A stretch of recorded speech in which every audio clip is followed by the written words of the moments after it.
नमस्कार दोस्तों, SBI bank ने अपने Q1 FY 2022 के रिजल्ट्स अनाउंस किए हैं, जिसे आज हम अपने वीडियो में डिस्कस करने वाले हैं। तो पहले हम नंबर्स की बात करेंगे डेफिनेटली, जिससे कि आपको आइडिया हो जाए कि बैंक के रिजल्ट्स कैसे हुए हैं।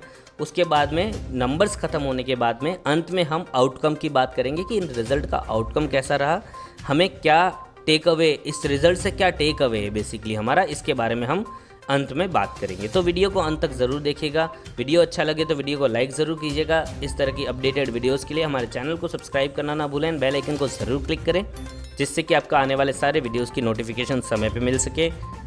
चलिए वीडियो को बिना किसी देरी के शुरू करते हैं। बैंक के नेट प्रॉफिट के अंदर 55.25% की ईयर ऑन ईयर ग्रोथ देखी गई है। इस क्वार्टर में बैंक ने 6,504 करोड़ रुपीज़ के नेट प्रॉफिट जनरेट किए हैं। ऑपरेटिंग प्रॉफिट की बात करें तो ऑपरेटिंग प्रॉफिट में 5.06% की ईयर ऑन ईयर ग्रोथ देखी गई है, और अगर इसमें से एक्सेप्शनल आइटम हटा दिया जाए तो ये ग्रोथ 14.85% की हुई है। नेट इंटरेस्ट इनकम की बात करें तो बैंक के नेट इंटरेस्ट इनकम में 3.74% की ईयर ऑन ईयर ग्रोथ देखी गई है।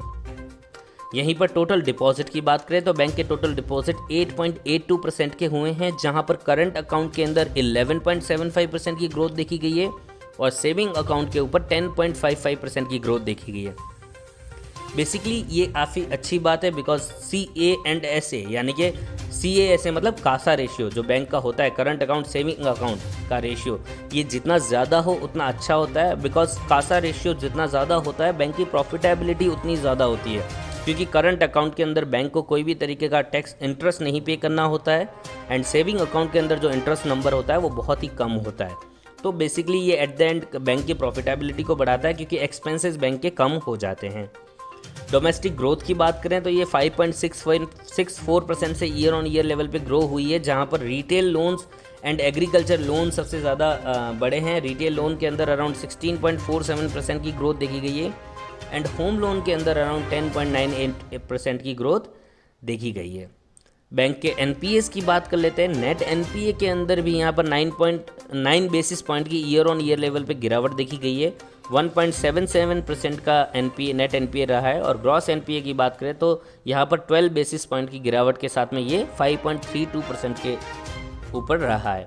लेकिन यहाँ पर अगर हम देखें तो net NPAs and gross NPAs quarter on quarter level पे बढ़े हैं। बेसिकली कोविड-19 की सेकेंड वेव के कारण ये इम्पैक्ट यहाँ पर पड़ा है। So we'll talk about it later in the video. Cost to income ratio की बात करें तो यहाँ पर क्वार्टर ऑन क्वार्टर लेवल पे cost to income ratio 261 basis point से गिरा है, लेकिन ईयर ऑन ईयर लेवल पे ये नंबर 187 बेसिस पॉइंट से बढ़ा है, which is not a positive sign, क्योंकि कॉस्ट टू इनकम रेशियो जितना कम हो उतना अच्छा होता है। कैपिटल एडिक्वेसी रेशियो की बात करें तो कैपिटल एडिक्वेसी रेशियो में 26 बेसिस पॉइंट का इम्प्रूवमेंट देखा गया है, और इस क्वार्टर में ये नंबर 13.66% के आसपास रहा है।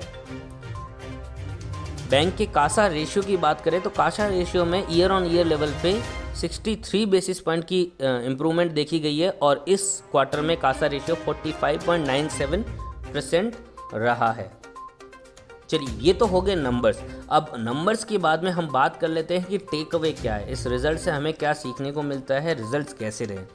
तो डेफिनेटली रिज़ल्ट्स अच्छे आए हैं। नॉर्मली अगर हम बात करें तो कंपनी ने एक अच्छा इंटरेस्ट मार्जिन रखा है, नेट इंटरेस्ट इनकम अच्छी रही है, प्रॉफिट बैंक का काफ़ी अच्छे से ग्रो हुआ है, ग्रॉस NPAs नेट NPAs में गिरावट देखी गई है। बैंक के प्रोविजंस में बात करें तो प्रोविजंस में भी 46% के आसपास की ईयर ऑन ईयर लेवल पर गिरावट देखी गई है, and quarter on quarter level पे 49% की गिरावट देखी गई है प्रोविजंस के ऊपर। लेकिन यहाँ पर टेक अवे ये है कि प्रोविजंस और NPAs के जो नंबर आए हैं वो बढ़ रहे हैं फिर से, बिकॉज ऑफ द कोविड-19 का जो सेकेंड वेव आया है। सो डेफिनेटली जब तक कि कोविड की सिचुएशन नॉर्मलाइज नहीं हो जाती, हमें इन पॉइंट्स की यानी कि NPAs की और प्रोविजंस की क्लियर पिक्चर नहीं मिल सकती है। तो डेफिनेटली अभी हमें रुकने की ज़रूरत है, जब तक कि ये जो कोविड की सिचुएशन है, जैसे ही ये नॉर्मलाइज हो जाएगी उसके बाद में बैंक जो NPAs और प्रोविजंस देता है, नंबर आते हैं, वो डेफिनेटली एक क्लियर पिक्चर देंगे हमें बैंक के फ्यूचर को लेकर के कि बैंक किस तरीके से आगे परफॉर्म कर पाता है।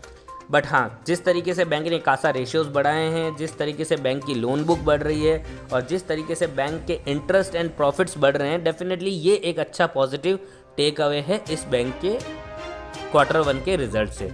सो आई होप ये सारी इन्फॉर्मेशन आपको समझ में आई होगी। जो इन्फॉर्मेशन मैं आप तक पहुंचाना चाहता था वो आप तो मिली होगी। अगर आपको ये वीडियो अच्छा लगा है, इन्फॉर्मेटिव लगा है, तो वीडियो को लाइक करना ना भूलें, वीडियो को शेयर ज़रूर करें। एंड हाँ, अगर इस तरह की अपडेटेड वीडियोज़ आप जल्द से जल्द चाहते हैं तो हमारे चैनल को सब्सक्राइब ज़रूर करें एंड बेल आइकन को ज़रूर क्लिक करें, जिससे कि आपको आने वाले सारे वीडियोज़ की नोटिफिकेशन समय पे मिल सके। मैं फिर मिलूँगा आपको एक नए वीडियो में एक नए टॉपिक के साथ। तब तक के लिए अपना ध्यान रखें, सुरक्षित रहें। धन्यवाद।